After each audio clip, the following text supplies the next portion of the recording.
पाकिस्तान के ज्યાં રાષ્ટ્રજોગ સંબોધન કરી રહ્યા છે ઇમરાન ખાન। कौमें तबाह हो जाती हैं।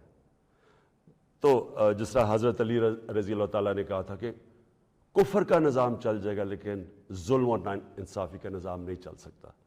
तो ये बेसिस है एक इंसाफ और दूसरा इंसानियत, रहम होता है एक इस्लामी रियासत में जो कि मदीना की रियासत में पहली फलाई रियासत बनाई गई थी, जो मैं बार बार लोगों को कहता हूँ। तो ये मेरे दो एम्स थे। और तीसरा था खुददारी। एक मुसलमान कौम गुलाम कौम नहीं बन सकती।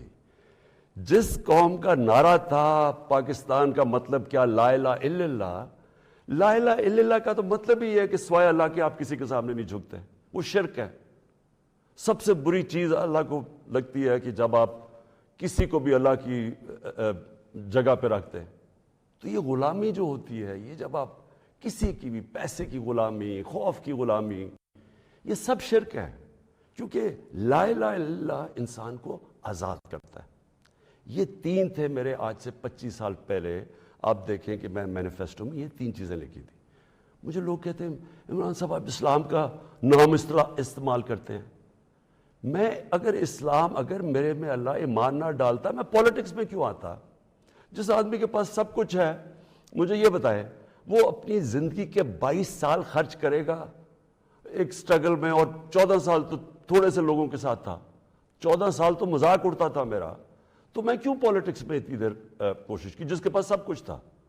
मुझे इतने लोगों ने कहा कि इमरान साहब आपको ज़रूरत क्या थी पॉलिटिक्स की? मैं ये सच आपको बता रहा हूँ। बार बार मुझे लोग कहते आपको पॉलिटिक्स में आने की क्या ज़रूरत थी? यानी सिर्फ आपको ज़रूरत ही हो तो आप पॉलिटिक्स में आए, आप कोई नज़रिए के लिए ना आए, कोई आपकी बड़ी एम्बिशन ना हो। मैं अपने सारे जो, और ख़ास तौर पे मैं चाहता हूँ मेरे जो नौजवान हैं वो आज मेरा बड़ा गौर से सुने जो मैंने आपसे बात करनी है। देखिए, एक मौलाना रूमी की एक सेइंग है। मौलाना रूमी कहते हैं कि जब अल्लाह ने आपको पर दिए हैं तो आप क्यों चूंटियों की तरह ज़मीन पर रेंग रहे हैं? इसका मतलब ये है कि अल्लाह ने हमें अशरफुल मखलूक़ात बनाया है, सबसे बड़ी मखलूक, फरिश्तों से ऊपर दर्जा दिया हमें। फरिश्तों को कहा इंसान के सामने झुको, और शैतान को इसलिए निकाला गया, वो इबादत बड़ी करता था, उसने उनका हुक्म नहीं माना, उसमें तकब्बर था, उसने कहा मैं नहीं झुकता।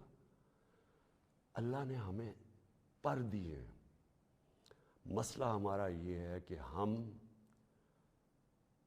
क्योंकि हमारे में ईमान की कमी होती है, क्योंकि हम और खुदाओं की पूजा करते हैं, जो सबसे बड़ा जो शिर्क है वो पैसे की पूजा करते हैं, खौफ की पूजा की, जो वो बड़ी सुपर पावर है, और अगर हमने ये ना किया तो हम तबाह हो जाएंगे। ये खौफ का पुत है। हम इंसान चूंटियों की तरह रेंगता रहता है। तो पाकिस्तान, मैंने इसकी ऊंच नीच देखी है। हमने शुरू में, हम छोटे थे, हमें याद है जब पाकिस्तान एक तेजी से ऊपर जा रहा था, हमारी मिसालें दी जाती थी। मैं जब स्कूल में था पाकिस्तान की मिसाल दी जाती थी। ये साउथ कोरिया पाकिस्तान आया था सीखने के लिए कि कैसे आगे बढ़ा है। मलेशिया के शहजादे मेरे साथ स्कूल में पढ़ते थे, यहाँ सीखने आते थे। सारा मिडल ईस्ट से लोग यहाँ पाकिस्तान की यूनिवर्सिटीज़ में आते थे। हम ऊपर जा रहे थे, हमारा मॉडल लोग देखते थे, मिसाल दी जाती थी। मैंने इसको नीचे आते देखा और मैंने इसको जलील होते देखा अपने मुल्क को। और मैं उसके ऊपर अभी आता हूँ क्योंकि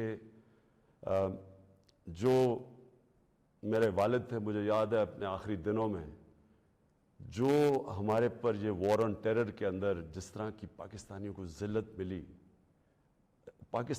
पाकिस्तानियों को मैं ख़ास तौर पे कह रहा हूँ, लेकिन ओवरऑल इस्लामोफोबिया भी था, लेकिन पाकिस्तानियों को ज़िल्लत मिली। तो मैं जो आज आपसे बात करना चाहता हूँ कि देखें, अल्लाह ने जो हमारे अंदर इतनी सलाहियतें दी हैं अशरफुल उसकी अजीम मखलूक पे, लेकिन उसे कंडीशन लगाई हुई है। उसने कहा है कि तुमने अगर ऊपर उड़ना है ना, जो इकबाल ने अपना शाहीन का कॉन्सेप्ट दिया है कि शाहीन कैसे इकबाल का, वो तब ऊपर जाता है जब वो रेजिस्टेंस के सामने खड़ा होता है, जब वो मुकाबला करता है, जब वो अपने आप को मुश्किल वक्त से गुजारता है। हम नमाज में सिर्फ ایک ہی چیز مانگتے ہیں جب 5 وقت کی نماز پڑھتے ہیں کہ اللہ ان کے راستے پہ لگا جن کو نعمتیں بخشیں، ان کے نہیں جو اپنے تباہی کے راستے پہ چلے گئے. تو جو نعمتیں بخشیں، اور وہ نبی صلی اللہ علیہ وسلم اللہ کے حبیب تھے سب سے زیادہ، تو ان کو نعمتیں بخشیں. تو ان کا آسان راستہ نہیں تھا، لیکن ان کی عظمت کا راستہ تھا. میں اس لیے پاکستان کے اندر سیرت نبی اپنے بچوں کو پڑھانا چاہتا ہوں. کیوں نبی کی سیرت پڑھیں؟ کیونکہ وہ دنیا کی تاریخ میں سب سے عظیم انسان وہ تھے. تو ان کے راستے پہ اللہ کیوں ہمیں کہتا ہے چلو؟ کیونکہ وہ عظمت کا انسان کا راستہ ہے. ہم پکڑ لیتے ہیں دوسرا راستہ جو ہم سمجھتے ہیں کہ بڑا آسان راستہ ہے. اچھا جی، وہ فلانا نے حکم دے دیا، ہم تباہ ہو جائیں گے. اگر اس نے وہ فلانا ملک ناراض ہو گیا تو ہمارا یہ ہو جائے گا. ہم رینگ رہے ہیں زمین کے اوپر، ہم چونٹیوں کی طرح رینگ رہے ہیں. تو میں سب سے پہلے کہ جب میں نے 25 سال پالیٹکس شروع کی تو میں نے کبھی، آپ میری کوئی سٹیٹمنٹ پڑھ لیں، میں نے ہمیشہ ایک چیز کہی، نہ میں کبھی کسی کے سامنے جھکوں گا اور نہ اپنی قوم کو کسی کے سامنے جھکنے دوں گا. یعنی اپنی قوم کو کسی کی غلامی نہیں کرنے دوں گا. یہ 25 سال کوئی میری سٹیٹمنٹس ابھی آپ دیکھ لیں، کوئی پرانی میری ویڈیوز ہیں، کبھی اس سے پیچھے نہیں ہٹا. میں جب میں اقتدار مجھے ملا تو میں نے تب فیصلہ کیا کہ ہماری فورن پالیسی آزاد ہوگی. آزاد فورن پالیسی کا مطلب ہوتا ہے کہ وہ فورن پالیسی جو پاکستانیوں کے لیے ہوگی، ہمارے مفادات کے لیے ہوگی. اس کا قطعی یہ مطلب نہیں ہے کہ ہم کسی سے دشمنی کریں گے، ہم کسی کو کے خلاف ہوں گے، ہم کوئی اینٹی امریکن ہوں گے یا اینٹی انڈیا ہوگا یا اینٹی یورپین ہوں گے. میں تو سب سے پہلے، میں وہ پاکستانی ہوں سب سے زیادہ